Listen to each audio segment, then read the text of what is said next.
My name is Carrie McDowell, and I freaking hate traveling. Hate isn't even an accurate term. I think I'd rather clean my bag of nuts with jalap juice and sandpaper than travel. I hate airports. I hate flight attendants. Yes, I know they prefer to be called stewardesses these days, but I think stewardesses is a nicer term. What I hate the most is being away from my dogs. Don't get me wrong, I miss my wife too, but we can talk on the phone, Skype, socialize. I can't talk to the dogs on the phone. I can't walk them on the phone or pet them. The dogs don't care about Skype. I still don't understand why I let my boss send me on these damn business trips. Of course, I'm the dumbass who let him talk me into a higher position in the company. I work as a shop foreman at EXJ Valve Company in Houston, Texas. I started out working there as a loader. I worked on any machine they needed. Sometimes I welded, sometimes I just turned a wrench. I was and still am one of those guys that will do whatever it takes to get the job done. I started working at EXJ 20 years ago after I was laid off from a sawmill in South Dakota. I only lived in South Dakota for 2 years and felt miserable most of the time. The human body is definitely not designed to work outside in freezing weather. I moved there because a friend told me how much money we could make working as loggers. He had already worked there for a year and was making good money. Better than we can make at the refineries around here, he told me. He never told me that the guy we were going to work for was a crook and didn't have any licenses. I only found out after my crew was arrested for trespassing on national forest land and logging without a permit. After 3 days in jail, I was released because my public defender proved that I had only worked for the company for 3 days and had only been in South Dakota for a week. While we were in jail, my buddy, our boss, and half the team fled to Oregon. I got tired of moving around and got a job in a sawmill. Things were going well, but when the timber industry went down, so did the sawmill. I was looking for another job when I got a call from my best friend, Jay Kramer. Jay and I had grown up together since we lived a block away from each other as kids. All through high school, we rarely saw each other without seeing each other. Jay warned me about the lumberjack deal, but to his credit, I never got an "I told you so" from him. As it turned out, Jay was looking for a job at the same time I was, and he told me about the place he had just applied to. He told me they were just starting out and it was a great opportunity to get in on the first floor. Think about it, Skippy. He always called me Skippy because he said it was more manly than Carrie. What could be better for a couple of 25-year-olds? Plants? Hell, those guys are always in danger. They're always getting blown up. They're usually outside in bad weather. And unless you're a chemist, you're not going to make much money. We could work inside and have no chance of getting blown up. I thought about what he had told me and decided to apply. 3 weeks later, I returned to Houston and applied for a job at EXJ. I was a little surprised to learn that Jay had accepted a management position. Growing up, he was just a badass. We both went to community college. I found it tedious and boring, so I dropped out and went to work. He graduated college and got some worthless degree in underwater basket weaving or some other pointless shit. I at least tried to get into a business management program, but studying and sitting in class after class after class was not for me. So I thought it was ironic that he was sitting behind a desk while I was working at the store. It was fine with me, though. I was always better at working with my hands than Jay. He was always more of an idea man, and I was the one who put ideas into action. So it was fitting that he was shouting orders that I didn't understand. Even more amusing to me was Lauren Graham, the plant manager and Jay's boss. Lauren was a walking contradiction. He was about 100 pounds overweight, but he preached that employees should live a healthy lifestyle. He claimed to have an open-door policy in an office he had never been in. He also overpaid so much it wasn't funny, but would yell if any department wanted to spend an extra dollar to get a better quality tool. There was even talk that the guys who had to go on business trips were forced to stay at the Motel 6. He was also a devout Christian, but was also married to a woman named Pam, who looked like a star. I didn't care about his faith or his fake-looking wife. What bothered me was the fact that this great judge of men allowed Jay to be around his wife as much as he wanted, unsupervised. Jay was a consummate lover. Every year at the company Christmas party, I observed the same scene. Jay spent most of the evening dancing with Pam. Lauren would sooner or later end up at a corner table with his suppliers and a few of the more obnoxious sycophants. As soon as the booze flowed to Lauren's table, Pam and Jay would disappear. After my 3rd year with the company, I stopped going to parties. It was cheaper to stay home and drink, and I didn't need to dress up. The following Monday, I always found out from my coworkers what I missed, and those stories never changed. The year they decided to move the party from the company conference rooms to the banquet room at the Jenkins Hotel, I had to laugh heartily. Lauren was such a nerd, but I heard Pam was pushing him for a more lavish setting. Some of us thought she was tired of having fun with Jay in the offices and wanted a proper bed. Jay and I always joked that by the time we were 40, we would be entertaining all the women in Houston. So you can imagine my surprise when, at my 30th birthday party, Jay came up to me and introduced me to his fiancée Brandy. Now let me paint you a picture. I am 5'6", and for most of the last 15 years, I have weighed 220 pounds. I didn't exercise until I took my current position. Jay's height is 170 centimeters, and his weight is probably 140 pounds. He's small and wiry, but moves like a guy twice his size. I always assumed that if Jay was going to marry, it would only be to a 36 bombshell hottie with an IQ like a turnip. Brandy is at least 5'10" tall. She's not thin, but she's not fat either. She's curvy in all the right places and soft where a woman should be. These aren't the empty-headed girls that Jay usually chases, let alone dates. I couldn't wait for him to get out on the golf course to get all the details. As it turned out, I didn't have to go to the golf course to find out all the details. Brandy told me the whole story herself. She and Jay met at a management conference in Baton Rouge. As she told it, she was getting off the elevator when this fake plastic whore Barbie ran in and quickly closed the door. She was about to shout an insult through the closing door when she was knocked down by this bumbling goon chasing Barbie, and all her notes went flying. I laughed as I pictured Jay, athletically built like a cat on polished linoleum, chasing Pam around the hotel while Lauren no doubt bragged to the others about what a great guy he was. She told me that this jerk, she pointed to Jay, who had a "who am I" look on his face, helped her gather all of her notes and over a cup of coffee put them in order. They had dinner that night and the next. She had an architecture firm in Conroe, so they could continue to meet after the conference. I wondered how Pam was handling being seated to a bigger girl. As I spent more and more time with them, I started to like Brandy. Not in a, hey, I want to shake the shit out of you kind of way, but as a loving sister. In a way, she became the sister I always wanted. My real sister had always been a total jerk, so I was thrilled at the idea of having a sister I could be around for more than 10 minutes a year. At their wedding, I was the third person to dance with the bride. After he danced with Pam once, I took Jay aside and told him that if he ever hurt Brandy, I would beat the crap out of him in a heartbeat. He replied that I had nothing to worry about. His sodomy days were over.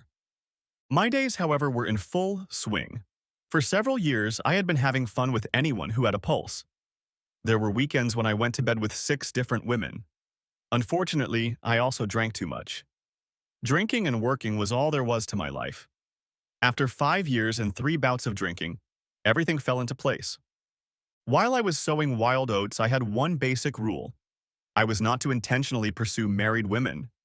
I'm sure 1 or 2 slipped through the cracks, but in general, if I saw even the slightest indication that she was married, I broke off the relationship and ran away. I had an epiphany after a song by the band Lynyrd Skynyrd. It was exactly like the song Gimme 3 Steps. Only the place wasn't Jug, it was Ron's.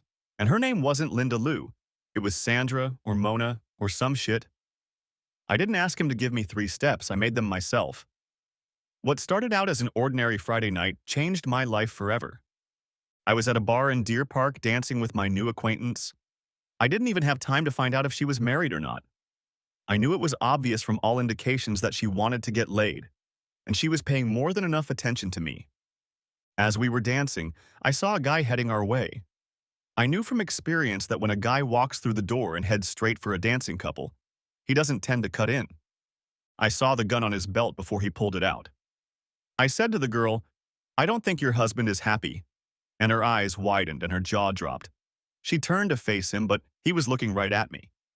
She started to say something to him and he pushed her aside and pounced on me.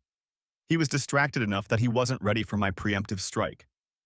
I saw him fall to the floor and headed for the side exit. Once in the parking lot, I rushed to the front of the building and jumped into my truck. As I pulled out of the parking lot, a loud squeak sounded over the squeal of tires. It was followed by another. I looked in my rearview mirror and saw a guy with a face covered in blood pointing a gun in my direction. I saw the muzzle flash and heard another shot. I swerved into the first right lane I could find and drove aimlessly through residential streets for about an hour. After making sure I wasn't being followed, I pulled into a gas station and got out of my car to survey the damage. There were two distinctive bullet holes on the back door of my car. When I discovered that a third bullet had ricocheted off the cab just below the driver's side window, I was shocked. It was at least an hour before I was able to drive home. That's when I realized that my days of one-night stand entertainment were over. Call it God, fate, or a scientific word I can't pronounce, but it changed my worldview. I realized that guys are so damn territorial, and up until that point, I'd been damn lucky. I swore to myself that I would never work in a bar again. I wasn't sure I'd ever see the insides of a honky-tonk again. A little over 12 hours later, I found myself in unfamiliar territory. For the first time since I can remember, I was home on a Saturday night. I had a crappy little TV with a rabbit ear antenna because I never watched TV. To dispel the boredom, I drank myself into oblivion. The next day, I went out and bought a TV and a VCR, and then splurged and bought a DVD player and some movies. Monday morning, I called and hooked up to a satellite connection. The next weekend went much more smoothly. For the next few years, I didn't go out on weekends. When guys at work asked about my weekend conquests, I only added to the legend. No one seemed to notice that there were fewer and fewer details in my stories. I'd tell them I'd been to bars they definitely didn't go to. A couple of times on my birthday, I went out for a quiet dinner with Jay and Brandy. But the rest of the time, I stayed home and became a movie buff. One afternoon, I was discussing movies with my boyfriend, and I overheard him say that he didn't understand how I found time to watch movies. After that, I started paying attention to all the movies I watched. My life changed again 5 years ago. In high school, I had a buddy named Terry Jarvis. Terry moved away right before our senior year of high school, and I didn't hear from him until about 3 years after I gave up the bar lifestyle. Terry was the only one who knew I wasn't out every night. One Friday night, he stopped by my house and caught me at home. After that, he would drop by my place from time to time for a beer or two. Terry never showed much interest in Jay. I think it had something to do with Jay entertaining his cousin, but I never found out for sure. One night, after 12 bottles, I told him about my fateful night and why I wasn't partying anymore. He said he understood completely and advised me to see a counselor. I told him I understood completely and told him to back off. It was enough that he knew about my problem, but there was no way I was going to let some completely unintelligent stranger hear my story. One Saturday night, Terry came over for a beer and invited me to his little sister Renee's birthday party. Renee was turning 30 years old. She had been married for 6 years to some guy from Missouri, but they divorced shortly after her 28th birthday. He turned out to be a big enough asshole to serve at her birthday party. As I was told, when the bailiff knocked on the door and asked for Renee, she thought it was a stripper for her party. Terry told me that they just stopped getting along and he decided to divorce her. I thought it was funny that he didn't threaten me with retaliation if I tried to get into her underwear. Upon arriving at the party, I was immediately stunned. I expected to see loud-mouthed drunks, giggling pot enthusiasts, and half-dressed harlots, but all I got was grandpas and kebabs. Terry had a huge backyard, but only a small portion of it was being used. Somehow, I found myself involved in a conversation with Terry's grandfather and father about the state of the oil business. Terry's father was a truck driver and his grandfather was a roughneck until an accident on an offshore rig put him out of business. He, like many other former roughnecks, thought the guys on the rigs had it too easy. He was just starting to rant about the sorry state of professional soccer when I excused myself to go get a beer or hang myself, whichever opportunity presented itself first. As I approached the fridge, Terry caught me and said, "Don't worry, after Grandma and Daddy leave, I'll have some young men coming over." "Oh, but I so love hearing about how all men today are wimps," I told him. And we laughed. "Your grandfather never let me down. Did you tell your sister you were throwing a party for her?" He looked a little embarrassed that she hadn't shown up yet. "I think she spent the day in Galveston at the beach. She should be here soon." I grabbed my beer and went back to listening to the new rant. I thought about the last time I'd seen Renee. She was a freckled kid with braces and pigtails, calling her brother a booger eater, or something to that effect. I was immersed in my thoughts when the "Hey, y'all" bell rang, sounding like a redneck's alarm clock. The gate opened and four gorgeous women stepped out through it. I recognized two of them immediately. Renee was still freckled and ponytailed, though her body no longer retained the shape it had 10 years ago. She had the kind of bob that I didn't want to part with.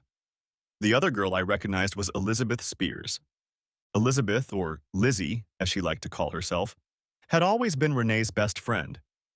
Lizzie was a pot-bellied girl with braces and spots adorning all her clothes. And if you had told me back then that these two would grow up to be so beautiful that even a blind man would play sports, I would have laughed in your face. I was really at a loss. Renee walked over and greeted her grandfather and great-grandfather. I couldn't do anything but nod at her as she looked in my direction. I tried like hell not to look like a predatory fool, but I suddenly remembered that I'd only had my hand for the last few years. After a while, I was already looking at Lizzie across the room. Yes, I was looking and most likely drooling. I was so engrossed that I didn't notice Renee standing next to me. Worse, I didn't notice her talking to me. I asked, trying to sound polite but failing miserably. Renee laughed and replied, "I said I could introduce you to her so you wouldn't stare from afar." I laughed. "No, that's okay. I just can't get over how much she's changed. And you have too. I still remember you trying to embarrass me and my brother when we were on your parents' terrace with the Froder twins. Yeah, I could never get your attention back then. Hell, even now I'm having a day and you're staring at Lizzie." I was taken aback. My attention? Since when did she want my attention? I struggled to choose my words before she let me go. "I don't blame you, she's hot. Actually, so are you." "Yeah? I'm glad you think so. My boyfriend thinks so too." "He's a lucky guy," I said with a slight tinge of envy. "Where did you meet Mr. Lucky?" "Mr. Lucky? Are we just a little jealous?" She looked at me cheerfully. "You shouldn't be. You're a dozen years younger than me and the sister of a close friend of mine." "Don't tell me I'm your brother's best friend. If you wanted me, Carrie, you wouldn't look at me like that. Even the frogs in the grass can see where you're looking. It's okay. She's young, and more importantly, she's single and searching." "Who says I'm searching?" I asked. "Terry told me about you. Come on, Carrie. You've never been the type to hide in a hole. He invited you here to find a good woman. You found her, and all you do is stare at her." "Staring at who?" I turned to see who it was that asked and looked into the arctic blue eyes of Elizabeth Spears. I turned to look at Renee. She had one of those "I got you" smirks on her face. I was stunned, and my brain was working at 100 miles a second trying to think of what to say. I knew I had to look like a total pervert. Thankfully, Renee gave in and said, "Some cute girl who was standing over there." Lizzie turned to look where Renee was pointing, and Renee nudged me in the ribs with her elbow. "Talk to her," she whispered quietly. "I must have missed her," Lizzie said with a strange look. "Yeah, I think she popped out of the gate or something," Renee said, elbowing me in the ribs again. "Yeah, but I gotta go, honey. I have to get up early. I'll see you Wednesday night at your party," Lizzie said to Renee. They both moved towards the gate, with Renee casting glances at me whenever Lizzie seemed to be looking the other way. My next goal was to sneak out of the party before anyone invited me to another party, which I was sure would be at the bar. For the rest of the evening, I managed to avoid Renee by going from group to group. Finally, I said goodbye to Terry and his wife, Linda, and headed home.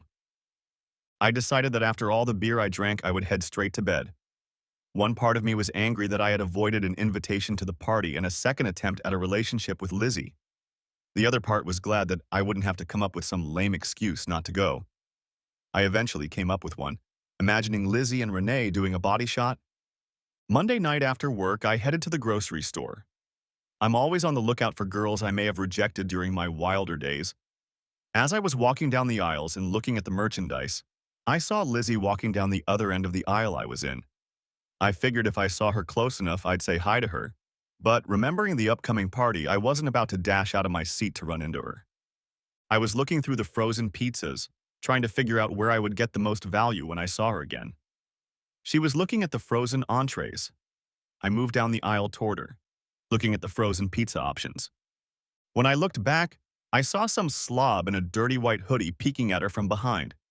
She didn't seem to pay any attention to him. I watched as he pretended to look at the diet frozen meals on the display case next to the display case she was peering into. I say he was pretending because his cart held several containers of bacon, several bags of potato chips, and a case each of soda and beer. Hey, you should probably be more careful or you'll melt everything in the freezer, he told her. Did he really say that? I thought, trying to suppress a laugh. Without wasting a second, she walked over to me and asked, "Don't you like it when people leave junk they don't need in the wrong section of the store?" I wasn't quite sure what she was getting at, but I played along. Yeah, some people are just too damn lazy. Yeah, honey. Remind me to tell the next clerk that there's an inappropriate item in the freezer that definitely belongs in the fat slob aisle. I was embarrassed and started laughing as hard as I hadn't laughed in a very long time. The guy in the woman's blouse turned an unusual shade of red and tailgated away from the refrigerator department. Lizzie and I stood laughing together for a few more minutes. One of the guys quickly grabbed his dinner off the TV and stepped aside, as if wanting to take something away from the two of us. "I want Chinese food," she said. I glanced at her basket and saw nothing Asian in it. So, like a dummy, I mumbled, "I think the Asian food is in aisle 8. The sounds of laughter filled the frozen food aisle again. This time Lizzie was the only one who got the joke. She looked at me and stopped. "Oh, are you serious?" I suddenly realized the situation. "Oh. Well, actually, I didn't think a young hottie would invite an old fart like me to dinner. But I know a place nearby if you don't mind."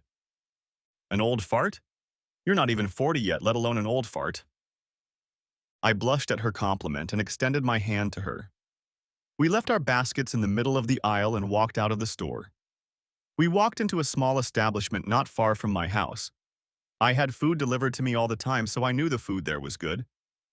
We chatted as we ate, and I kept imagining the sweet and sour sauce dripping off her protruding nipples. Watching Lizzie Spears eat was very sensual, even if only one of us was in the game. As we waited for the check, my brain was already deciding what images I would replay in my mind as I spanked little Carrie. I was brought out of my pre-masturbatory musings by a simple question. "So your house isn't that far from here?" "Yeah," I replied, thinking she was making conversation. "I live across the park about 3 blocks from here." "Well, your house is definitely closer than mine, so let's go." A few sweaty hours later, she lay next to me and panted. "Do you know how long I've been dreaming about this, Carrie?" "Well, I imagine you started—" She silenced me by elbowing me in the ribs. "What an asshole you are. I meant how long I've dreamed of entertaining you. I'll tell you how long. Remember the night you and Terry vacationed in the old camper?" "Yes, I remember we vacationed in that camper many times. I'm sure you and Renee did too." "Yeah, but we never had guests." Lizzie saw recognition flash across my face. "Yes, that night." I tried in vain to remember exactly what I'd done, but the image was fuzzy. I remembered that Jessica and Melissa Froder were identical twins. I know that Terry and I had switched places with them several times that night. I may have even traveled the world with Jess. When you made Jessica scream like a banshee, I didn't know what that meant, but it hasn't been out of my head since, and I've wanted her ever since I realized it. And Carrie, you were definitely worth the wait. She got out of bed and started to get dressed.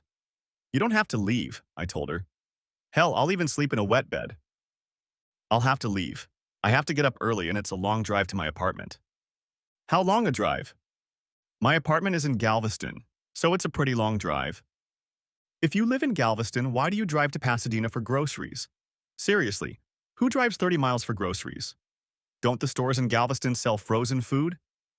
She sighed. "Carrie, you're a gorgeous man, but you're just not thinking too fast." I lay there in a daze as she finished getting dressed. She came over and kissed me hard. "I'll see you Wednesday." "Sure," I said, not realizing what I had just agreed to. As the door closed, it dawned on me that she was looking after me. I suddenly felt stupid. "I'll see you Wednesday," I said into the darkness. Shit, it's Wednesday. Renee's birthday. Son of a bitch. I'd been tricked. I'd been on edge all day about the whole birthday thing. My buddy Cliff asked me why I was in La La La Land all day. I told him I had been invited to an event I didn't want to go to. Just dodge the call, bro. It's simple. When the event is over, you'll say you forgot and your phone's battery died. Bingo. Lizzie didn't have my cell phone number. I didn't have a landline and my cell phone wasn't listed in the phone book. I figured if she wanted to contact me, she'd have to come all the way from Galveston again. As I drove home, I was feeling pretty good. On the one hand, I might not get another chance with Lizzie. But on the other hand, I wouldn't have to face the crowds at the bar. I headed to the grocery store again, since I hadn't bought anything the day before. When I got home, I turned on my phone and found that I had 3 text messages. I also had 3 text messages and a voice message from an unknown number. The first message had an address in downtown Houston.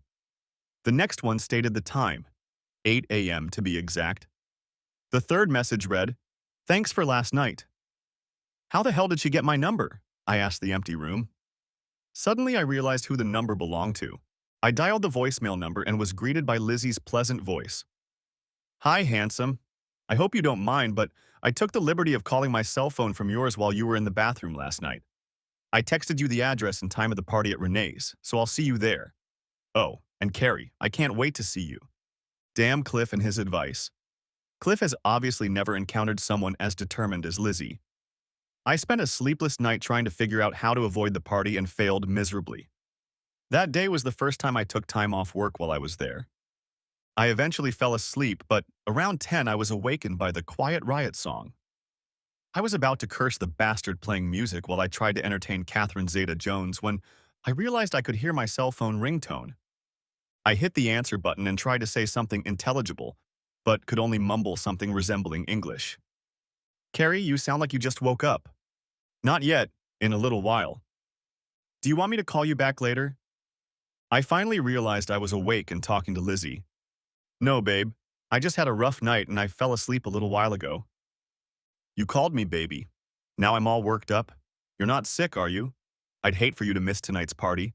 I'm so excited to see you." I almost played the card she dealt me and told her I was too sick to go, but I heard the deep disappointment in her voice and told her I would come. She let out a joyful squeal and a kissing sound and hung up. I fell asleep immediately and dreamed of an endless string of maniacs with guns while I danced with Catherine Zeta-Jones. Finally waking up around 1:30, I looked at the TV. Jerry Springer's program was showing cheating spouses. After several hours of dreary daytime television, I showered and dressed for the party. You've been living without fun for a few years and then you foolishly latch on to the first chick you see? I don't know why, but my inner monologues always sound like a high schooler's brag speech. Maybe I've been flogged. For the first time in my life, I was being pursued by a girl. I've had too many failed relationships to count. In all the time I'd spent in bars, I never once remembered any of the women I'd slept with over the years. Not even the one that almost got me killed. And here was Lizzie, 29 years old, smart, funny, and so damn attractive. She wanted me, pursued me, and occupied almost all my thoughts. Was I in love? Not yet, but it didn't take long for that to happen. I was also sure the feelings were mutual, even though I was over 4 and had mellowed out a bit. I got to the club a little before 8. As I got out of the car, I heard rumbling bass from the sound system. Looking around, I didn't see Lizzie's Miata anywhere. I walked to the front door where a gray-haired guy in a cheap suit asked me for my ID. He studied it, nodded his head toward the door, and told me to enjoy my vacation. As soon as I walked through the door, smoke, pulsing lights, and loud trashy music washed over me. I usually have classic or southern rock playing in my car or at home, so I'm not familiar with loud shit with its electronic squealing and spacey sounds. The place was packed with assholes of all stripes. I expected to see a crowd like this on a Friday or Saturday night. It made me wonder if any of these people had jobs. I spotted Renee at the other end of the hall and started making my way through the sea of tattooed guys and dressed-up little girls. Once again, I was reminded that my youth was ancient history. Almost every bastard in this place had more metal sticking out of his body than my truck. I was somewhat reassured by the fact that I'd never visited a bar like this and was unlikely to encounter any ghosts from my past here. Making my way through the squirming masses and laser lights, I found a surprised Renee. "Didn't expect to see you here," she shouted in my ear. "I didn't expect to be here either," I shouted back at her. "How did you even know?" And then a surprised expression appeared on her face. "Lizzie told you, so she—" The expression on my face must have confirmed her thoughts. I couldn't read the expression on her face, but she paused, about to say something. I noticed her attention was on me and turned to see what had caught her attention. I was at a loss for words. I saw Lizzie walking through the parted crowd. It seemed like every jock in the place was trying to talk to her as she walked by. A couple guys who approached her only got dirty looks. I couldn't blame them for pouncing on her. She was definitely the epitome of beauty. She came up to me and kissed me. All the dreams of the other men in the place died. You could almost hear the air escaping their egos. I'm so glad you came, baby. I've been waiting all day for this. She turned to greet Renee. Then she and Renee started talking. I couldn't understand anything from their facial expressions, and I certainly couldn't hear a single word they were saying. After their conversation, everyone in the group moved to an area further away from the dance floor. It was less crowded and they could talk. Yelling was still necessary, but there was no need to invade personal space. Everyone was drinking and having fun. After a few beers and a shot of Jack Daniels, I decided I could handle the dance floor. True, I couldn't dance like everyone else, but that didn't seem to matter. Lizzie pressed herself against me with her whole body and I just moved with the booms like everyone else. As we danced, I noticed a guy approaching quickly. He walked over and patted Lizzie on the shoulder, and the world froze in slow motion for me. I saw, or thought I saw, him reach into his back pocket. I know a lot of guys keep their guns in their back pockets, so when the voice in my head yelled, "Run, Twitter-padiated twit," I obeyed. Before I realized my reaction, I was out the side door and in my truck. I was breaking traffic laws left and right, trying to get out of the neighborhood. I kept hearing a strange sound. It was a rapid buzzing followed by a zing sound. I mentally counted how many times I heard it. 8 times. The guy must have had a semi-automatic to fire 8 bullets at me. I drove a few blocks away and then got on the freeway. I was already flying down the freeway when the sounds repeated. Shit, he's chasing me. I didn't know who this guy was who had the nerve to shoot at me on a busy freeway, but I knew there was a little I could do to stop him. Then the shooting stopped as suddenly as it had started. By my count, there were 16 holes in my truck. Call the goddamn pigs. Yes, the police would stop him. I reached for my cell phone and was about to dial 911 when I noticed I had 2 missed calls. I'd deal with those later, since getting this fool to stop trying to kill me was a higher priority than buying Amway or donating to a cop relief fund. Although a cop on the line begging for money would be better than no cop at all. I was about to hit the 9 button when the phone rang. It was an incoming call from an unfamiliar number. I pressed the talk button and shouted, "I'll call you back. I need to call the police to stop this asshole shooting at me." I disconnected the call, and a sudden thought struck me like a George Foreman punch. I steered my truck across 2 lanes and onto the freeway. I stopped at a fast food place and got out of the car. I didn't find any holes. I sat back down and sat there shivering. I was brought back to reality by the buzzing of a cell phone. I answered the call and heard a distraught Lizzie. "Renee said you got shot? What the hell, baby? Are you okay? Where are you?" "Yeah, I'm fine. It was just a false alarm. I'm on my way home. I'll talk to you later." I got out of the car and started it. I must have sat with the car running too long because an employee came out of the restaurant to see if I needed help. I assured him I was fine and drove back to the store and then down the highway toward home. A half hour later, I made it home. I slipped out of my clothes and put on some comfortable shorts. I grabbed my bottle of Jack and sat on the couch. For noise, I turned on the TV. I didn't watch it, I just wanted to not feel completely alone when I was drunk to the point of unconsciousness. I felt stupid and humiliated. How could I mistake the buzzing of a cell phone for the rumble of bullets? How could I look Lizzie in the eye again? I wondered if I should go get a bottle of Jack. Weighing all the options, I decided that Jack would be enough for me, mainly because all the liquor stores were already closed. I was already drunk but not yet passed out when someone started knocking on my door. My first fear was that someone had called the police because I was acting crazy.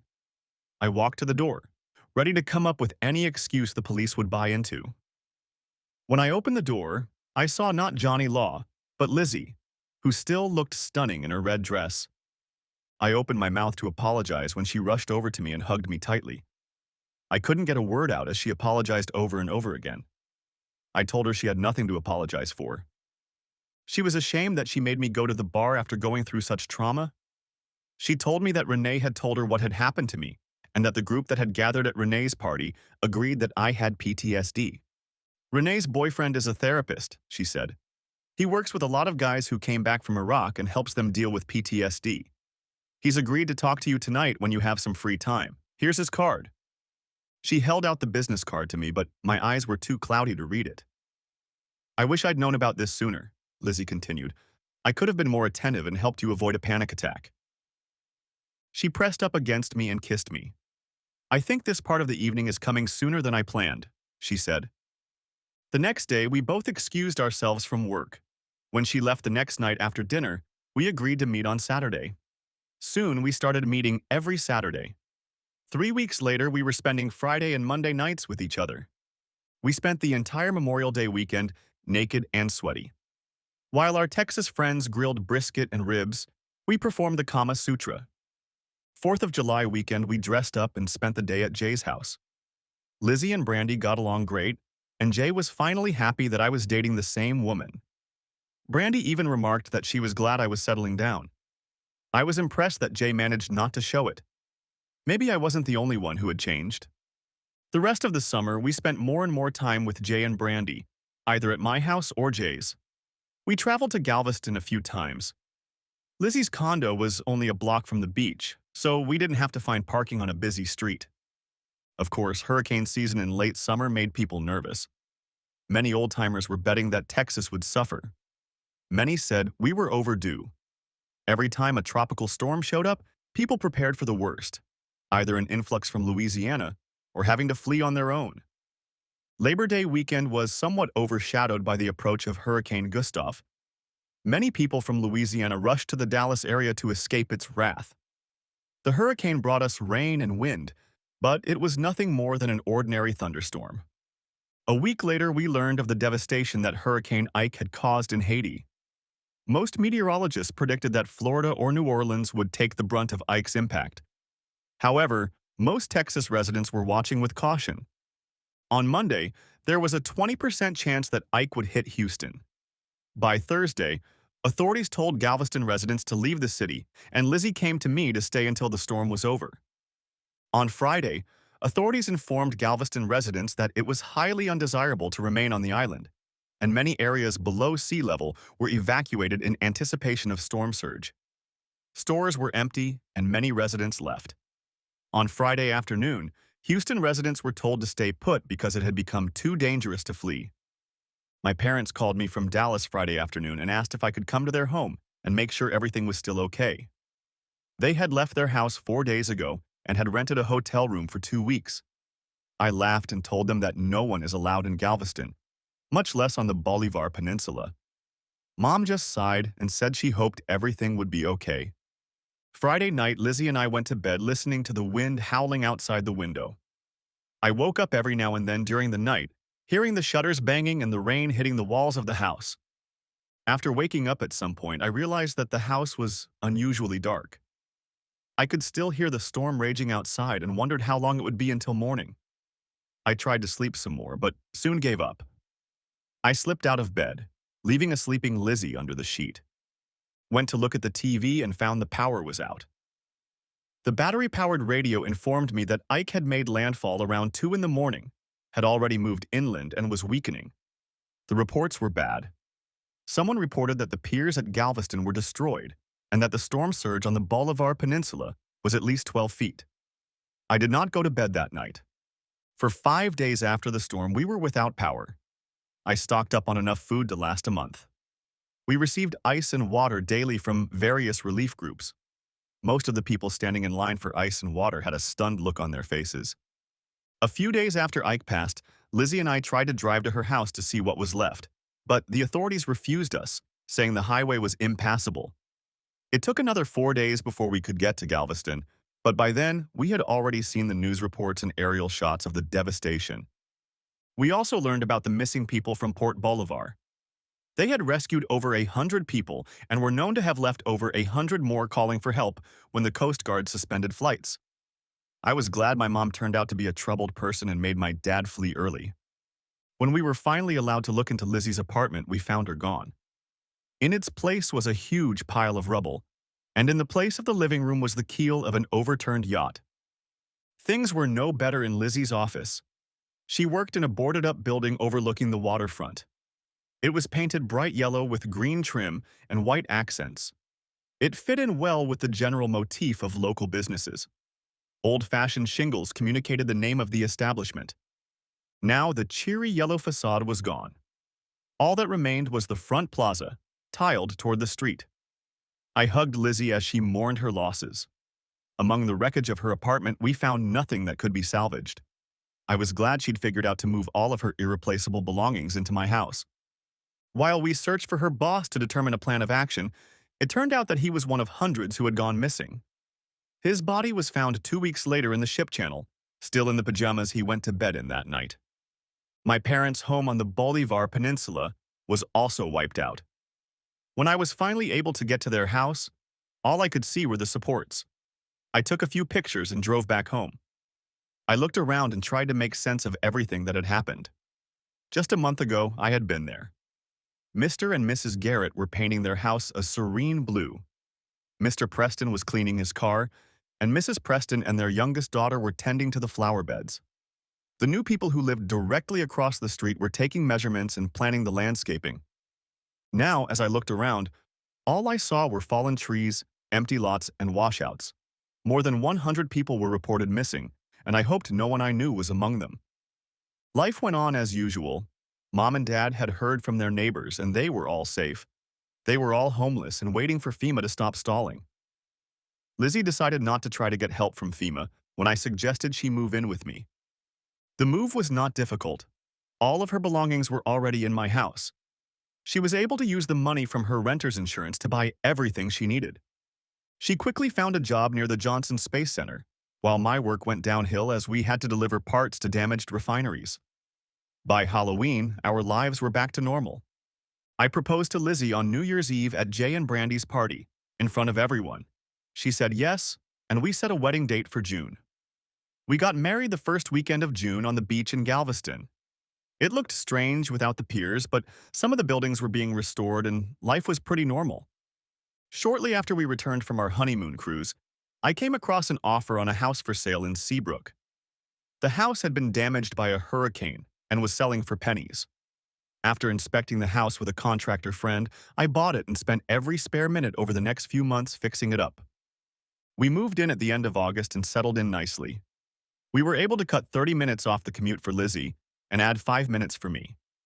All was well and fine until 2 years ago when Jay called me into his office. "Carrie, why are you still working on the floor?" he asked as I walked into his office. "Because Lauren just won't let me have his job," I replied with a smirk.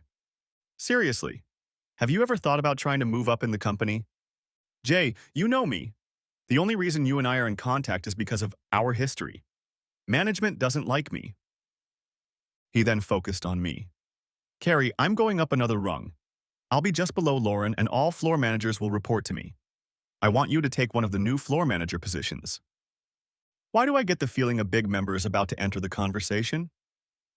This position requires more travel. This position requires more traveling. Those words echoed in my head the rest of the day and all the way home. Anyway, I had to travel at least once a year because every salesperson had to play service technician from time to time.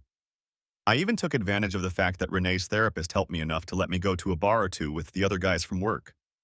On the way home, I stopped and bought 12 bottles of Bud. Lizzie saw the beer and said, "Uh-oh, did we have a bad day at work, my sweetie?"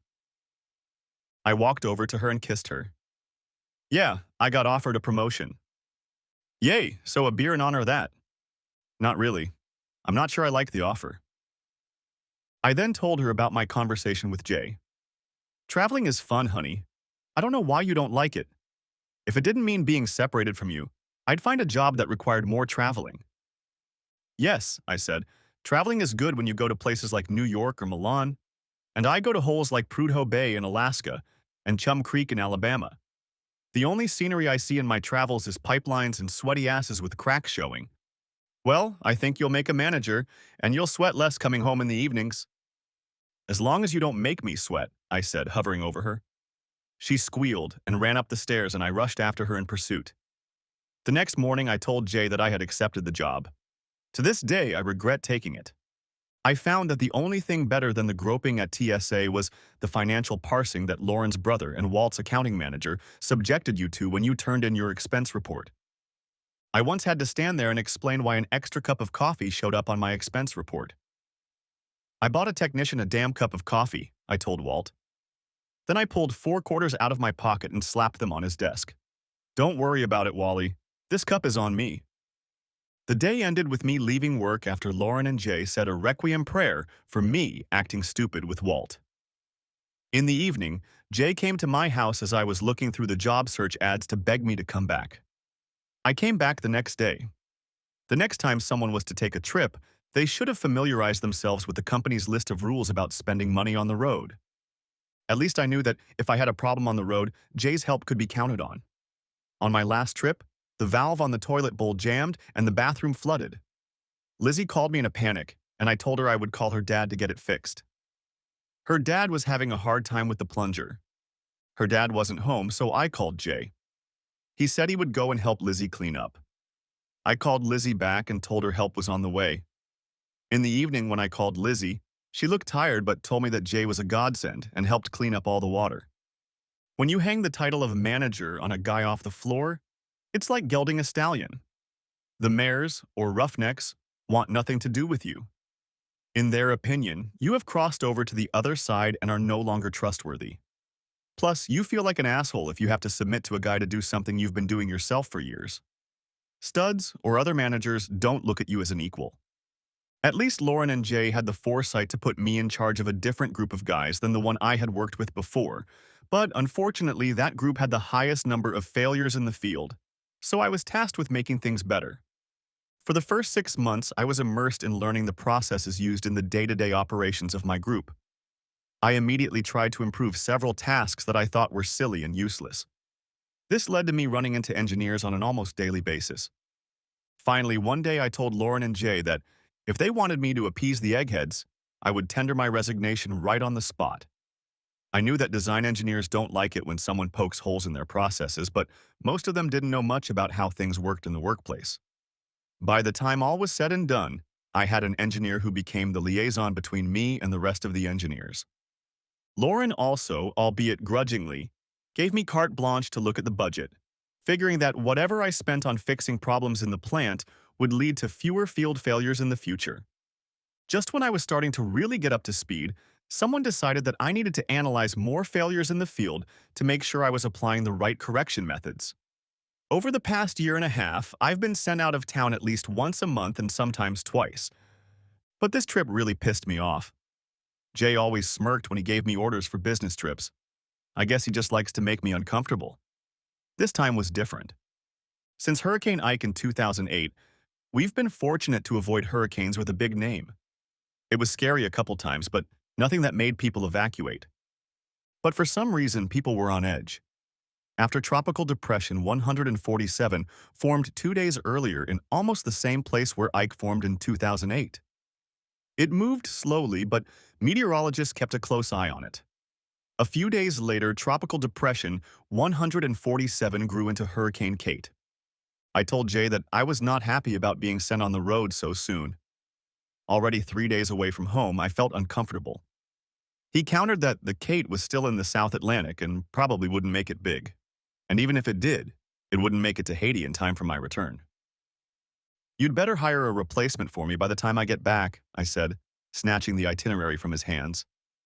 I intended to hold out long enough to pay my travel expenses and then look for another place. He didn't bother to ask me to change my mind, so either he thought I was joking or he didn't care. When I landed in Fairbanks 2 days later, Hurricane Kate was already bearing down on Haiti. I smiled at the thought that Jay might have to travel there to help our staff repair the damage. I knew it wouldn't be me. I had already gotten a job offer from EXJ's biggest competitor. It would take longer to get to work, but at least I would be paid more and wouldn't have to commute. I had already met with the foreman in Fairbanks several times. He seemed surprised that EXJ was sending someone over again. "I don't know why you're here. You've all seen these failures before," he told me. "I don't know either. I just looked at their set 3 weeks ago. It would be cheaper to just send the failures back to you to look at them, instead of flying here all the time." Maybe my shift supervisor will do that, I thought. That night in my hotel room, I turned on the news and learned that Kate had devastated Haiti. The storm was already a Category 3 and was forecast to skirt Cuba and possibly head toward Mexico. I called home, talked to a sleepy Lizzie, and then went to bed myself. The morning news was a little disappointing. The Kate had changed course during the night and was predicted to hit Cuba. According to the new models, it was supposed to hit northern Mexico. I went and spent a boring afternoon watching the guys change valves and engines. In the evening, the news was even worse. Kate had hit Cuba, and now NOAA had opened up the possibility that it could be headed for the Texas coast. I cursed Jay, dialing Lizzie's cell phone number and getting no answer. I figured she was already asleep. I tried calling her in the morning, but there was still no answer. Figuring the time difference, I realized she was probably at work. So off I went on my last day of boredom in Alaska. I spent most of the day thinking that if I ever went to Alaska again, I would definitely bring fishing gear with me. In the evening, I called home again and got no answer. I tried calling on the landline and got no answer either. To say I was worried would be an understatement. My next step was to call Jay. Just as I was about to call him, my cell phone rang. Judging by the caller ID, it was Mrs. J since my phone had Brandy's cell listed. I was able to answer in a calm voice. Hi, Brandy. Carrie, have you talked to Jay lately? There was concern in her voice. I was just about to call him. I've been trying to call him for the last 2 days, but I haven't gotten an answer. And Susie said he didn't show up for work today. An alarm bell rang in my head. I can't reach Lizzie either, I told her. I was going to ask Jay to come over and check on her. Where are you, Carrie? I'm stuck in glorious Fairbanks, Alaska until tomorrow. Wait, you said Susie told you that Jay didn't show up for work. Does that mean he's not home? I don't know. I'm in Baltimore right now and I'm supposed to be here until Friday, but since Kate might hit Houston, my boss assigned me to Denver tomorrow to wait out the storm. Denver? Why don't you fly home? He said the airports are threatening to close.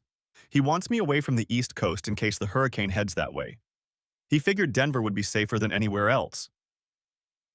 An icy chill ran down my spine at the thought of not being able to get home. I couldn't reach Lizzie, and Brandy couldn't find Jay. For a brief second, I wondered if Jay and Lizzie were together. But I immediately put the thought out of my mind. Lizzie and I had a great marriage and an amazing life. I have to fly out of here in the morning, I told Brandy. I'll call you as soon as I hear anything, assuming I make it home, of course. Good luck, Carrie, and thanks. We said love you to each other and said goodbye.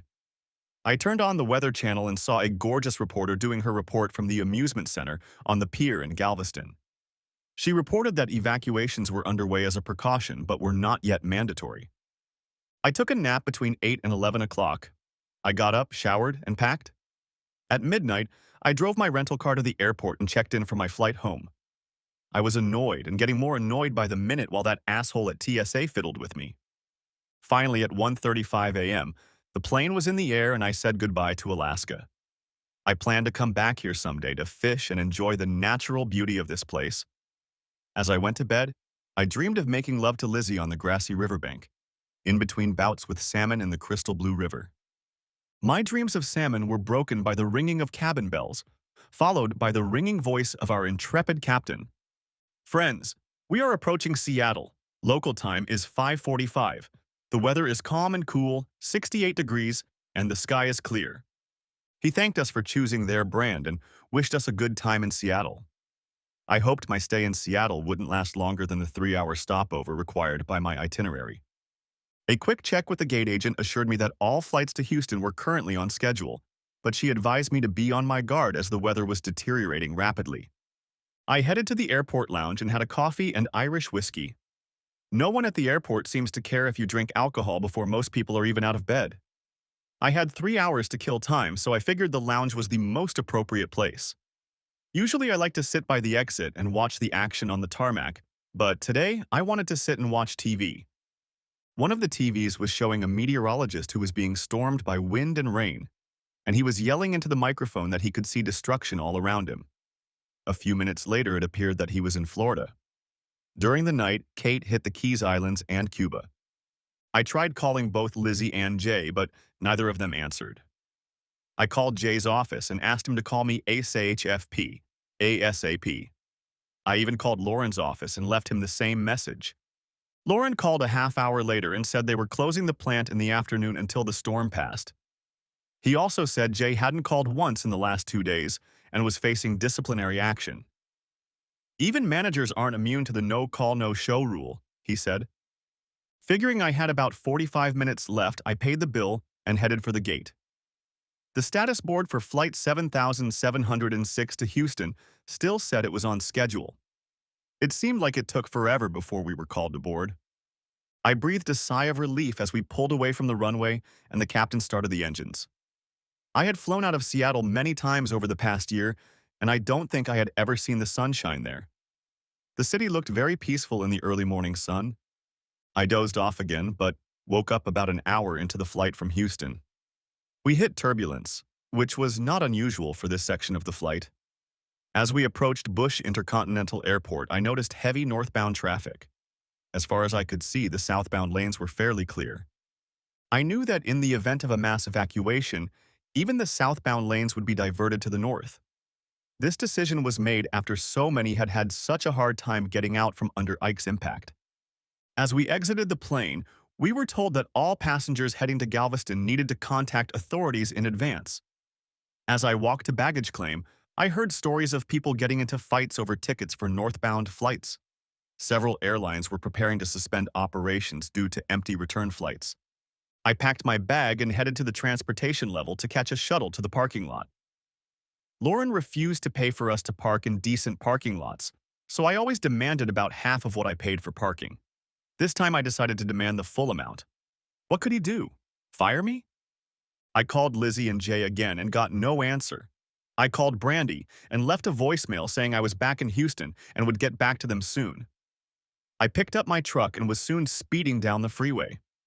The traffic was not as heavy as usual, and even less as I pulled onto the freeway heading south.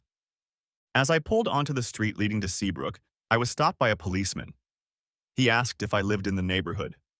I pulled out my ID and showed him.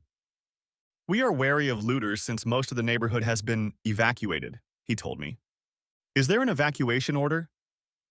"Not yet, sir, but I'm sure it will become mandatory tomorrow. Right now it's just a recommendation." 3 cars with trunks passed by and I said, "Looks like a lot of people are following that advice." "Yes, sir. I plan to leave as soon as my shift is over. Be careful, sir." As I drove the remaining 8 blocks to my house, another dozen cars passed by, leaving the neighborhood. I pulled into my driveway, figuring I'd put the car in the garage later. I noticed that my neighbor Bob Sandoval was stowing things in a small U-Haul trailer. "Coming soon, Bob," I shouted to him. "What happened to that Aztec spirit?" "Hey, Mac." He called me Mac because his wife's name was Carrie and he decided that one Carrie giving him trouble was enough. "Yeah, I'm running away, kid. I hope you don't need a U-Haul truck because that's the last one I could find in Harris County. I've got 5 more minutes and then we're going to Austin to find a hotel." "Hey, Bob. Have you seen Lizzie in the last 2 days?" "No. To tell you the truth, I haven't even seen a light on in there. Maybe she's gone to her parents' house." Damn me, why didn't I think of that? It's called max rectal cranial inversion. Never heard of it, Bob. It comes from not pulling your head out of your ass. Bastard. Bob was always catching me on shit like that. I was just about to say something when Carrie and their little daughter Michelle came out of the house. "Hi, me and Mini-Me," I addressed the ladies. "You're silly Mac," the 7-year-old girl in pigtails said, giving me one of her million-megawatt smiles. "Hi, me," Carrie said. We called each other Me. "Have a safe trip, guys, and I'll see you in a week or so," I said to Bob and Carrie. "You too, Mac," Bob said. "Are you going to go to your great daddy's cabin?" "That's my plan. But first I've got to track down my fair half." "Good luck and take care of yourself, Mac." I waved them off as Carrie and Michelle climbed into their Blazer and Bob went back to make sure the house was locked. I chided myself for never bringing up Lizzie's parents. Brad and Teresa Spears had a house in Katie's neighborhood in Houston, and they were probably out of danger. I unlocked the front door and, barely crossing the threshold, realized I hadn't used my key. The door was unlocked. My irritation was tempered by the fact that of my 4 dogs, only Lucifer had come to greet me. Ginger, King, and Bubby were nowhere to be seen. Once upon a time, Lizzie and I had one dog, Lucifer, named for his ability to get into trouble when he was a puppy. Lucifer is a Boston Terrier, and he stuck to me like glue. We got Bubby from neighbors who were getting divorced. None of them had time for him. I always played with him over the fence. One day when I was playing ball with Bubby, his owner Allison came outside. As she walked across the yard, I thought she was going to say something about me playing with her dog. You and Bubby seem to be getting along pretty well, she said to me. Yeah, I guess I do, but I haven't met a dog I don't get along with yet. Listen, Jeff and I are selling the house, and when I move, I won't be able to take Bubby with me. I'd really appreciate it if you'd take him in with you. Would you do that for me? I won't do it for you, I said and saw her face droop. I will do it for him. I can't bear the thought of him going to an orphanage. Half an hour later, I was playing with Bubby in my own backyard. Do they know their dog is here? Lizzie asked when she came out to tell me it was time for dinner. She knows anyway, I answered her. I then explained why the beautiful gray and white pit bull was with me. She was a little offended that I had taken the dog without consulting her, but understood. From now on, I will consult with you before getting any new dogs, I said, showing 2 thumbs up like a scout. If there's a place in hell for people who break their scout oaths, that's where I'm headed. I forgot to consult with her when the woman serving tacos offered me a German Shepherd puppy named King. And she was out of town when I came across a stray Rottweiler named Ginger. Although she was here when I advertised the search and put an ad in the paper looking for Ginger. After a month, she accepted and we became 4 dogs. Yes, the dogs eat a lot and poop a lot, but I spent a lot of money and time training them. The big dogs are trained to let a stranger into a room, but once they are in the room, the dogs block the exit until I act up and Lucifer just plays badass. Even Lizzie can't call them off. For some reason, they don't respect her, and that's something I plan to work on with them. Terry happened to find out about it when we were watching the game on TV. He went to the bathroom. I forgot to call the dogs to me when he left the room. When he came out, there were 4 grinning fangs staring back at him. I laughed and called them to me, but I was assured that they would keep any uninvited guest trapped until I came and dealt with the situation. As I knelt down to take Lucifer in my arms and greet Daddy the way he likes, by licking my nose 3 times and then stroking my chin, I noticed Lizzie's robe lying in the middle of the foyer. Before I could alert myself, a howl came from the top of the stairs. Looking up, I saw Bubby at the top of the stairs. I was about to call him to me when I heard Lizzie calling for me. Carrie, can you call the dogs off? They locked me in the guest room. I almost did, but something stopped me, and I headed up the stairs. As I walked up the stairs, I heard the door close. Stepping out into the hallway, I found King and Ginger staring at the guest room door. I knew the dogs would never stop Lizzie from leaving, so something was wrong. As I approached the door, King whined. I scratched his head and then petted Ginger and Bubby. Why is the door closed, Lizzie? Dogs scare me, came from the other side, and then I heard something else. I heard a whisper. Open the door, Lizzie. She didn't answer, and I heard another whisper. Honey, the dogs have had me trapped in here for 3 days now. Why don't you take them out for a walk so I can get out? The dogs didn't listen to her, but they didn't treat her like an intruder either. They knew she was with me. I instantly became enraged because the only thing I could conclude was that someone who didn't belong here was with her. Without warning, I kicked the door with all my might. The door flew inward and splinters from the jamb flew through the air. Luckily for Lizzie, she was standing far enough away that the door didn't hit her. My best friend was less fortunate. The door hit Jay in the face and knocked him back 3 steps. I flew into a rage and lunged at Jay. He didn't stand a chance because the door hit him, followed by me. I turned around and saw Lizzie holding a heavy lamp as if she wanted to hit me with it. When I lowered my eyes, I saw that Bubby had wedged himself between us and was baring his teeth. King and Ginger had just entered the room with their tails up. Lizzie's face filled with pure fear and she dropped the lamp. And that's when I fully realized the situation. I have things to do, I said as evenly as possible. I'll get to you in a little while. Carrie, things aren't what they seem, baby. Just let me explain. Not what it looks like? It looks like an open and slutty. To me, I mean closed case. Just stay where you are. I thought about hitting Jay over the head, but wanted to save his sanity for the future. As I left the room, I patted King on the shoulder and said, Security. I didn't know the last time the dogs had eaten, but I figured I'd make it up to him. As I walked down the stairs, I heard Lizzie screech at me, and King growled at her before she disappeared into the guest room. Not far from where I found Lizzie's robe, I found her cell phone. On the couch, I found Jay's clothes, and in his pants pockets, I found his cell phone. I stuffed his clothes into the fireplace and contemplated lighting it. I took both phones into the dining room and plugged them into their chargers. Walking out to the garage, I called Brandy. Carrie, did you get to Houston okay? Yeah, I'm here. I know where Jay is and he'll be in touch with you soon. Thank God he's alive, she said. I bet you won't be so grateful after a while, I thought. Did you get to Denver okay? Yes, when I got there, they started canceling flights to Houston. I'm not surprised. I think I'm the only living soul in Seabrook right now. Even the criminals are fleeing. Be careful, Carrie. I will. We'll talk in a little while. I went to the garage to put up the hurricane shutters, and for some reason I was surprised to see Brandy's Lexus parked on my side next to Lizzie's Sentra. Chicken shit bastard can't even use his own car to chase his wife. My hurricane shutters consisted of half-inch thick plywood that I painted to match the color of the house. The plywood was attached to the sill with a set of metal clamps. These clamps were springy and held the plywood in place, even if the wind managed to somehow get under the wood. They allowed you to simply slide the shutter into place. It took longer to move the ladder and get to each window than it did to install each shutter. Taking them down was just as easy. You clamped one of the clamps, pushed one side of the shutter, pulled the other side, and unscrewed the shutter. This could only be done from the outside. After an hour, all the shutters were attached to all the windows. While I was installing the shutters on the guest room window, Lizzie tried to open the window to talk to me or push me down the stairs, but since she was standing over me with a lamp, I couldn't be sure. I had one set of shutter locks left to nail the front door shut. But for this set, I had a different plan. I made my way to the kitchen and found a package of steaks in the refrigerator.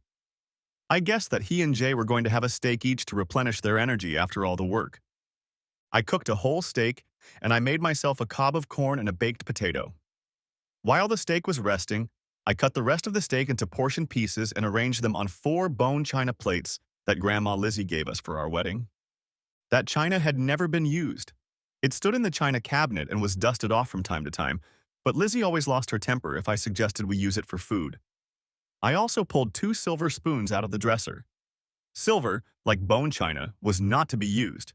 I carried the 2 plates upstairs and placed one in front of King and the other in front of Ginger. No, I said as I went downstairs to get the other 2 plates. I took the other 2 plates and put one for Bubby and one for Lucifer. Lizzie stood and watched with horror. Are those steaks from the refrigerator? Yep. Looks like I made you some appetizers. Oops.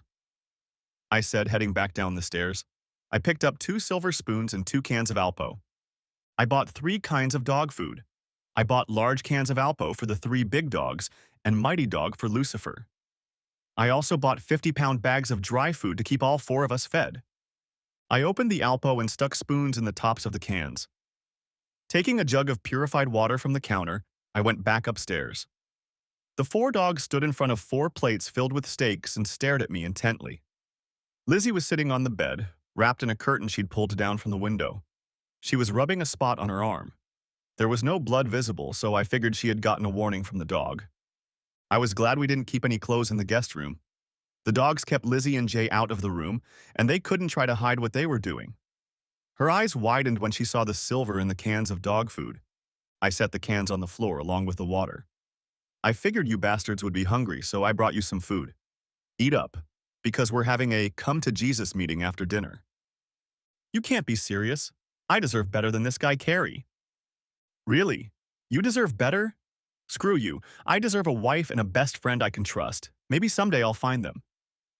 Look, Carrie, I know that I left the room as she began to sob. I looked at the 4 pairs of eyes that were staring back at me and said one word. Ciao. I turned on the TV to the Weather Channel. Some guy in a trench coat was talking about the devastation Kate had wrought in the Keys and North Cuba. They were showing a satellite image of a big white donut in the center of the bay. A colored cone on the next slide claimed that there was a 90% chance it would hit the Texas coast. Residents of New Orleans were fleeing north, as were residents of the southern neighborhoods surrounding Houston. Not finished eating, I pulled Jay's cell phone out of the dinette and turned it on. I watched as he mimicked the inverted letter J a million times to unlock the phone. I saw 3 phone conversations between him and Lizzie the day I flew out. I looked through his messages and found nothing. I did, however, find 4 pictures of Lizzie saved in his photo gallery. I wanted to throw his phone against the wall with all the force I was capable of, but I decided I still needed it. Then I turned on Lizzie's phone and found nothing in the call and text message directory. So she erases her phone and he only erases his texts. I looked through her photo gallery. There were no new pictures there. I took a perverse pleasure in watching her phone shatter into hundreds of shards as I hurled it against the stone insert of the fireplace. I finished eating and tossed the plate like a frisbee into the glass front of Lizzie's closet. There was a deafening explosion in the quiet house. "What the hell was that?" Lizzie shouted from the guest room. She repeated it 3 more times before she realized I wasn't answering. I picked up Jay's phone again and looked through his messages. When I saw Skype, I realized what I was about to do. I called Brandy from my phone and asked if she had Skype. She replied that she did, because she and Jay often Skype when she has to travel. "Carrie, you sound weird. What's going on?" "Just get ready to Skype. I'll call you in a little while." I rushed to the phone and dialed the Skype number. Jay's username popped up right away and the passwords were childishly simple. I only had to type in PP, poop, and finally booger before I was online. The phone rang and Brandy's puzzled face appeared on the screen. "Carrie, why do you have Jay's phone?" "Let Jay explain, honey," I said as I walked up the stairs. The dogs were still licking their plates when I got to the door. "Oh, Jay, someone wants to talk to you," I said, turning my phone so that the front camera captured Jay's predicament. Jay and Lizzie were sitting on the bed, eating an Alpo and not looking too happy. "Jay, what the hell is going on? Why are you in there? Why are you bleeding? Were you mugged or something? Liz?" There was a pause as realization came to her. "You whore-chasing bastard?" "Baby, I can explain," he said. A mangled lip prevented him from speaking. "To hell with you. I don't want to see your cheating ass anymore," Brandy said, breaking into sobs. I walked out of the bedroom and retreated to my bedroom. "Brandy, I need you to listen to me," I told her. "Why did they do it? Why?" She sobbed. "I don't know, but before I run away tomorrow morning, I will. Can you calm down and we can question them now? I have help, so they're a captive audience." I slipped Jay's phone into my shirt pocket and picked up the chair I'd taken to the guest room. Jay stood up abruptly and Bubby growled. Jay quickly sat down. I positioned the chair so I was facing the two bastards, pulled out my phone and pointed it at Jay. "No, Carrie," Brandy said from the phone. "Turn the phone so I can look at you. I don't want to see those two." I turned the phone around and started. "So, Jay, how long have you been entertaining my wife?" He didn't answer anything. Lizzie was the first to open up. "It started when you were out of town and your toilet broke. You called Jay and asked him to come over and help me. While we were cleaning up, it all happened on its own." "I understand. You were cleaning wet tiles, slipped, and accidentally cheated on me. Did I get that right?" "No. It just happened. I felt like shit for weeks. I was so afraid you'd find out somehow. I was embarrassed and excited at the same time. Jay was telling me how great it is to have fun with someone you're not married to." "Really?" Brandy asked over the phone. "Did you know this is the third time he's had fun like this? Did you know that each time he begged me to come back? What's more, he begged me never to tell you, Carrie." You dirty piece of shit," I yelled at Jay. "Do you realize how many fights I've been in over the years because you got a high from taking someone else's girl? Did I tell you that after I kicked Jerry May's ass to get him off your back, Jerry and his 5 buddies jumped me at the fair dance that year?" Jay hung his head, and Lizzie looked amazed. I had never shared that part of my past with her. I was pretty sure Jay had never told Brandy about it. I caught the look in Brandy's eyes that told me the same thing. "Point me at Lizzie," Brandy ordered. I turned the phone around as she requested. "Bitch, you're lucky I'm not around. You have one of the most expensive men on the planet and you're entertaining him with my garbage man husband? Carrie might forgive you." She paused, and I saw the glint in Lizzie's eyes. "But if I ever see you again, it will be too soon. Jay, we're done. Turn me off, Carrie. I'll call you." I did as she asked. Lizzie cried again. And then something hit me. Just as I was about to say this, Brandy called me on Jay's phone. "Sorry, Carrie. I just couldn't look at his ass anymore. You did a great job on his face, by the way." "You called just in time to hear another revelation," I said to Brandy. I looked at the couple on the bed. "So you promoted me just to get me out of town more often?" "No. The promotion was legitimate. Lauren appointed you to the position a long time ago. It just took us a while to work things out." "Did you come here and entertain Lizzie every time I left town?" Lizzie replied, "No. This is the fourth time we've done it, and you've been out of town a few times. So you've entertained my best friend 5 times, and I haven't had a clue about anything. 4 times, Jay said, embarrassed. After the first time, it was only when both you and Brandy were out of town. So, I said, trying not to give away my frustration and anger, how many times have I had to leave for some faraway hole so you could come here and entertain my wife? 2 of the last 3 trips were unnecessary. Even Lauren started to get angry, but I told him you were asking for those trips yourself. He paused and looked me in the eye like he'd done so many times before. He usually kissed my ass to keep me on my toes. Listen, it was just sex, nothing more, and I'm sorry as hell. I don't know how I can— Shut your weaselly ass up, I yelled.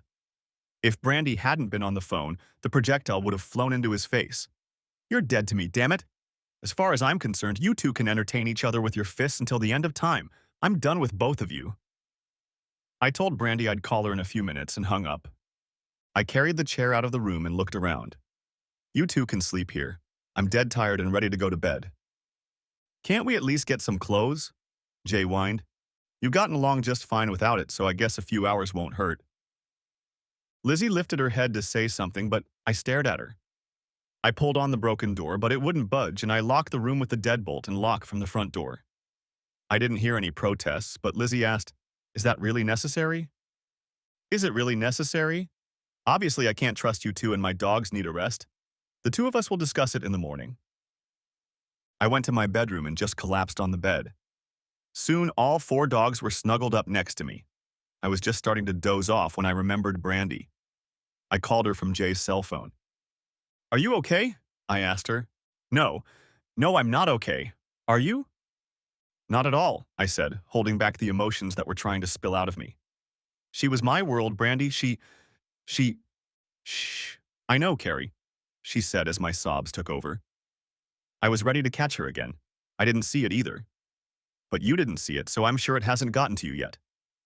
What are you going to do now? I'm going to leave in the morning. I'm sure I'll end up in jail. Maybe I'll just leave and let those two work it out between themselves. Take care of yourself, Carrie. Call me as soon as you get a chance. I hung up the phone and forced myself to sleep by an effort of will. I didn't sleep well, but I fell asleep nonetheless. When I woke up in the night, I heard the wind howling outside my window.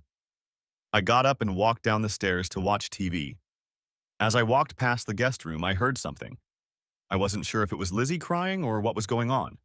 Honestly, at that point, I didn't really care anymore, and it didn't matter. I was done with both of them. I guessed that when it came time to divorce, Brandy and I could be witnesses for each other to file for adultery. Maybe a deal could be struck that would keep my ass out of jail. I flipped on the TV and the local news program was showing a peaceful, sunny day. From the voiceover, it sounded like Denver, and wildfires were raging in Colorado.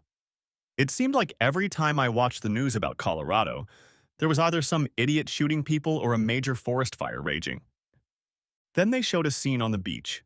The waves were ferocious, and you could see boats being tossed around. The voiceover said the footage was taken in Pensacola, Florida, and the waves were caused by cheating. Treason? I thought. The woman on TV said that Storm TS Lizzie was raging along the Gulf Coast. TS, of course, stands for typical whore. Everyone knows that. They showed a picture of my wife. They said she wanted to destroy men. The guy with the pointer was named Jay. It was just sex, but look who's stupid, he said, when a picture of me in a stupid Alaskan fur coat appeared on the screen. The look on my face was just idiotic. They walked back into the studio to a laughing pair of presenters. Her colleague squealed and said, Can you believe this knucklehead didn't know? I think the next time he goes out of town, I'm going to go and entertain her. That set off another fit of laughter. Just as the presenters were doubling over while holding their bellies, Lizzie appeared on the screen. Hey baby, I just want you to know it was just sex. The long O sound continued. I realized the sound was coming from the TV. I fell asleep on the couch curled up on Lucifer's lap.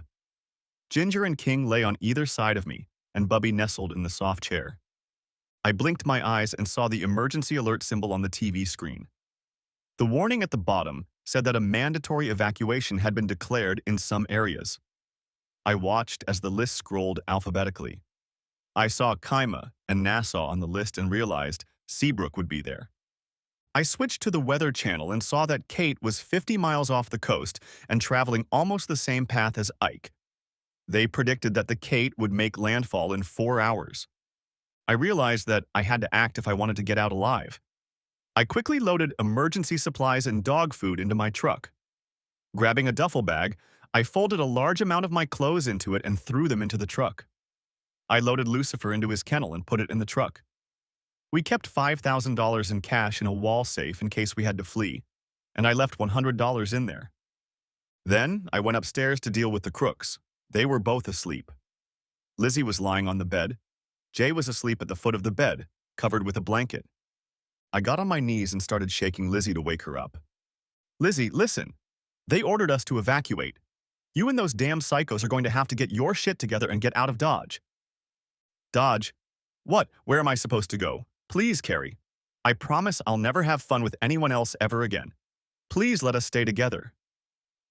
I chuckled. Not exactly what you're asking. Damn it, Carrie, I love you. I need you. Hell, you should have thought about that before you divorced that asshole. It's over between us. I can't even look at you anymore. Well, isn't that great? First mistake I make and Mr. Righteous can't handle it. Look, babe, it was just not better than what we got, but it was good. I'm no more righteous than the other guy, I said, trying to keep my tone even. But I know what it means to leave everyone behind. Do you love me? You have a hell of a weird way of showing it. I saw the wheels turning. I didn't know what she was going to say next. Jay muttered something and sat up. Carrie, look, I'm sorry as hell, Jay cut in. To hell with both of you, I'm out of here. Good luck. I'll see you when Kate has her exam. I turned toward the door. I can't believe you're leaving me over a little indiscretion. Boo, boo, boo. I've done it to him a few times. Did it hurt you? Did you even notice, for crying out loud? No. The only problem is that you hurt your little male ego. You're twice the man Jay Carey is. Act accordingly. Screw you, I shouted. You know damn well that if you walked in here and saw me having fun with someone else, you'd shit your pants in Technicolor. And you, I said, pointing at Jay. How would you react if you walked in here and saw me having fun with Brandy? Hey, you want Brandy? Go ahead. Once you get her, you'll understand why Before he could finish his statement, my fist came crashing down on his head. He jerked backwards and scrambled into a corner. Oh, macho man, you're a big tough guy. You hit a defenseless man just because he said something bad about you. You love her. Admit it, asshole. You love her, but I belong to you. You've probably already entertained her, Lizzie yelled. Lizzie, you don't even know what the hell you're talking about. You have no idea what love is. I'm out of here, and I suggest you assholes do the same. You should take me. I'm your wife. We'll work it out. No, we won't. My wife won't have fun with a classless piece of shit like him. You're just another whore who's gone through my life. It's over between us. Here, I've dealt with it. He doesn't mean anything, baby. I love you, not him, she whined. Let him go, Lizzie, Jay interjected. We don't need him. When this is over, you can divorce him, and he'll pay for you to stay here and have fun with me every day. He'll go to jail, and his damn mutts will go to the asylum. Good luck to you, I said as I left the room. Where am I supposed to go? Please take me with you. My car won't make it. You can't leave me here. Sorry, I only have room for my faithful companions. You'll have to deal with the shit for brains there. You stopped being my problem the moment you let him seduce you. But if you're wise, you'll go to your folks. They'll be safe in Katy. I summoned the dogs to me and headed down the stairs. I could hear Lizzie yelling at Jay, trying to get him to get up and move. By the time I was halfway down the stairs, the noise of the storm had overridden any sounds the bastards might have made. I also noticed that the house smelled strongly of gas. I wondered if I should warn those assholes upstairs to keep the lights off, but decided they were adults and would figure it out for themselves. I needed to get the dogs to safety. The neighborhood had already turned into a disaster zone. Roofing materials and pool covers were lying in the street, and branches of large trees were lying everywhere. I saw 3 burning houses and a 4th that looked like a bomb had exploded in it. By the time I got in the car, the wind had already begun to roar. I pulled onto the freeway, but there had been 3 accidents that had not been cleared in time, so the highway was impassable. I turned around and headed into the thick of the storm. I was afraid I had waited too long. The wind was driving the rain sideways and I could barely stay on the road. King's howl came from the back seat. I almost didn't notice the big pecan tree that had fallen in our path until it was too late. The next morning, The cameraman stood at the ready while the makeup artist primped the anchorman. "Can I get some sugar in my damn coffee?" he asked a girl with a sad face. She ran out of the set to fulfill his request. "I can't believe my grandmother's tree survived the hurricane," the blonde told the host, not addressing anyone in particular. "My orange trees were affected too," the anchor said. "All that debris will probably interfere with the Mexicans." He was interrupted by a voice from the booth. "Okay, we're live at 10:09. The voice interrupted and the operator held up 5 fingers and started the countdown. "I haven't even gotten to, 'Good morning, Dallas. I'm Rob Valentine, and with me, as always, is the lovely Caroline Jennings.' It was windy last night, Rob." "Yes, Caroline.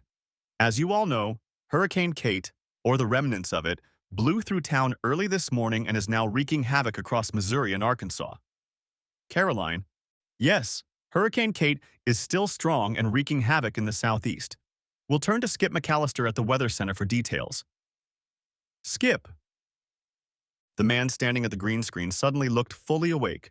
Moments before, it had seemed as if he had been dozing. "Thank you, Rob. Caroline. Yes, Kate has returned to tropical storm strength and continues to weaken. But Kate carried the punch, and early this morning Category 1 winds hit Dallas, damaging trees and roofs. Last night when the storm hit Galveston and southern Houston neighborhoods, the 150-mile-per-hour winds were already Category 4. Danielle Bridge is live in Houston. All monitors show a woman in a raincoat standing among piles of scattered lumber and fallen houses. "Thank you, Skip. As you can see behind me, the devastation is indescribable. Many neighborhoods the authorities won't let anyone into right now." The camera showed a burned-out neighborhood from the helicopter. "We know of at least 4 neighborhoods like the one you see that were destroyed by fire before wind or storm surge even had a chance. Authorities believe these were natural gas explosions, either because of the storm or because people didn't take care to turn off the gas before fleeing the storm. So far, I've been told that only 110 people are missing, but authorities will know more when survivors start showing up. Right now, people are scattered everywhere."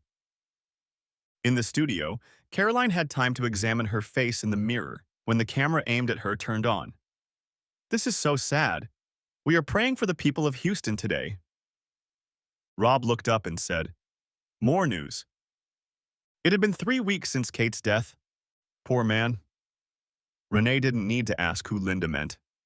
Carrie McDowell stood over the plaque that would adorn Lizzie's final resting place, even though Lizzie's body hadn't been found yet. "Didn't they bury Jay yesterday?" Renee's father asked. "Yes, and today he's burying Lizzie. Someone said his dogs were the only thing keeping him alive." After the service, people gathered at Carrie's parents' house.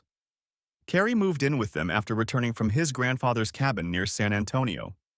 His home was completely destroyed. A gas explosion destroyed the house and neighboring homes, and then a storm surge flooded the neighborhood. Renee found Carrie sitting on the back porch looking up at the sky. It was overcast and threatening rain. "If you need someone, I'll be right here for you," she told him. He looked at her and gave her a half smile. "Thank you, Renee. You've been more than wonderful, you know? I should be like that. My brother is too afraid of being wrong about people. He knows you're hurting, and there's nothing he can do about it." "I know he loves me too." Carrie took a deep breath and looked at Renee. "She cheated on me, you know. I found out just before I got back to Houston." "Oh, Carrie, are you sure?" "I'm sure. She sent the pictures to my cell phone." "How does that prove she cheated? Most guys like that kind of thing." "Not when she calls you by another guy's name and mentions that her husband won't be back for 3 days." "Oh, Carrie, I'm so sorry," she said, starting to cry. "So you know who?" "Yes, his funeral was yesterday." "Jay?" she asked, surprised. "Lizzie was having fun with Jay?" For a while, Carrie was silent. He seemed to be struggling to find the words and losing the battle to hold back the tears. "Terry said they found her car but no body." "Yeah, they said they found some empty cars.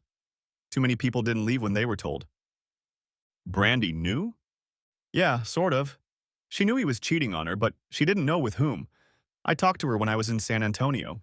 She's going to move to LA. She has family there, there's a job opening at her company, and she wants to get away from everything that's going on here. When I get the insurance money, she's going to sell me her house." He himself didn't know why he wasn't telling the truth about how he found out about Lizzie's infidelity. He told himself that the cell phone story was helping him look less stupid. For weeks, he had alternately felt guilty for not taking Jay and Lizzie with him and stupid for having the affair happen under his nose. He knew they had plenty of time to get to her parents' house. He'd driven the 10 miles there and back, and it had gotten around. It had been easier for them to get out. He suspected they might have been in the house when it exploded. You know what the saddest part is? If she was coming through the gate right now, I don't know that I wouldn't take her back. I loved her with all my heart. He sobbed. I'd die for her, so I don't see how she could do that to me. Of course, he snorted. You could say I would have taken her back, since I'm sure she'd be an outlaw now. I told her parents she wasn't home when I got back and figured she'd already left for San Antonio. Her father blames me, even though they haven't been able to contact her for days either. Carrie sighed and looked at Renee. I let your brother down, you know that. A puzzled expression appeared on Renee's face. You let Terry down? How? Do you remember the barbecue on your birthday? She nodded, and he continued. You said Terry invited me there that night to find a good woman. I found Lizzie, and now I realize she wasn't that good, so I failed. No, Renee said. I remember that conversation well. I told you that he invited you there to find a good woman, and all you did was stare at Lizzie and ignore the good woman. Carrie McDowell, I've spent my whole life trying to get your attention. She paused and looked up at the darkening sky. She had no idea I wanted you. I didn't find out she was into you until the day before my party.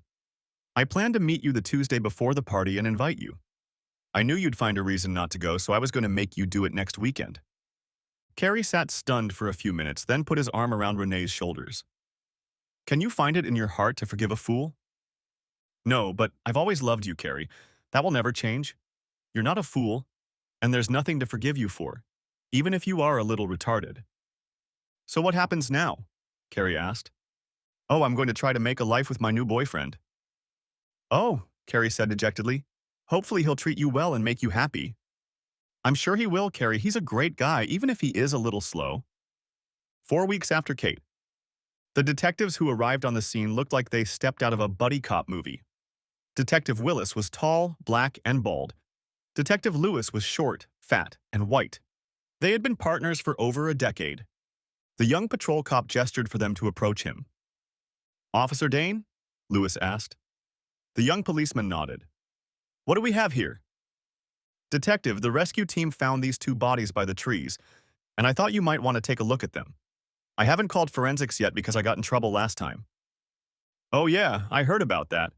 You called CSI on a call of a drowned woman in a car, Willis said. I didn't hear about that, Lewis said. Yeah, that was a week ago. CSU determined at a glance that she was a hurricane victim and read Officer Dane the Riot Act. Lewis grinned. Wouldn't want to be a rookie after a major disaster. Boy, we'll be finding bodies for a month. You did the right thing to call us. They followed the young officer into a grove of dead trees. Detective Willis took some pictures and said, Call for rescue, Officer Dane. These 2 were killed in the storm. See the swelling? That's from the water. Their DNA will tell us where to put the bodies. I bet they were in that little Nissan we found last week. It was only a few hundred yards from here. They could have been from that burned-out neighborhood too, Wills said. The officer stepped back to his patrol car, and Willis and Lewis walked back to their unmarked sedan. You know, Tom, Lewis said, now's as good a time as any to get away with this. You're right, Dave. I've wondered several times how many bodies have been dumped here since the evacuation order. Too bad we don't have the time or resources to examine everybody we find. Yeah, that's right. Hey, it's already lunchtime. Is there anything open around here? Epilogue. 6 years later, the setting sun fades quickly when you're in the valley. 2 weeks had taught me that if I wanted to get back to the cabin before dark, I needed to reel in the rods now. This was my 3rd fishing trip to Alaska since I had been here before Hurricane Kate. The only other time I was here was for work. Yeah, Lauren begged me to stay and made it so I couldn't help but stay. He'd appointed Norman Childs to Jay's old position, and Norman didn't like his managers leaving, so he severely limited our travel. I didn't complain one bit about this move. About 3 weeks after her official funeral, I received word from the coroner's office that Lizzie's body had been found. They say it's good when it's finalized, but for me, it just opened up all my wounds. Her parents and I had a private service when we buried her ashes.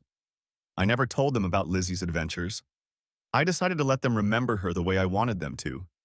I think they found Jay's body too, but since his parents had died and Brandy had gone west, they had no one to notify. Brandy and I kept a semblance of his first service and agreed to keep in touch. She found a good man named Charlie. I haven't seen her since we closed on the sale of her house, but she seems happy. She keeps hinting that I should come to LA and visit her, but I'm hesitant just yet. I stop at a pole, whistle, and 3 dogs come running.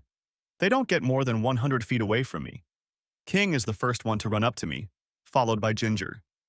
Sadly, Bubby died 2 years ago. About a month after I laid him to rest, a pit bull puppy showed up at my door. After weeks of ads and flyers and not finding any owners, I got Jessie. If King and Ginger acted quickly, Jessie and Lucifer were slow, so with dogs in tow and tackle box in hand, I hit the road. Immediately upon entering the clearing the cabin occupied, I heard a squeal heralding the approach of a 5-year-old. "Daddy!" I managed to drop my gear and catch Danny in mid-flight. "Daddy, Mommy's making hamburgers right now. Let's go eat," he said to me with that sense of urgency that only a growing boy can bring to dinner. My son hugged me and ran to the booth. The 4 canines ran after him, leaving me to gather my things. I entered the cabin and was greeted by the smell of meat and a juicy kiss from my wife. My 2-year-old daughter Jenna ran in with her arms held high. She too was waiting for hugs and kisses. "I didn't think you'd catch anything, so I started making burgers," Renee said with a smile. "Well, I think I'll have 6 fish on my rod tomorrow." I sold the house I bought from Brandy. It had too many memories of Lizzie and Jay in it. I lived in that house long enough to sell it, and then Renee and I bought a house in Baytown. The house had weathered 2 major storms, so I had nothing to worry about. Lizzie and I never got around to having kids, and Renee never found the right guy. We decided that after our son or daughter was born, if Renee wanted to, we wouldn't have any more children. Shortly after giving birth, I had a vasectomy. We finally had the happy family we both dreamed of, albeit with a delay caused by someone not having a baby in time. Thanks for watching. Hope you enjoyed. Subscribe to my channel and watch for the next video.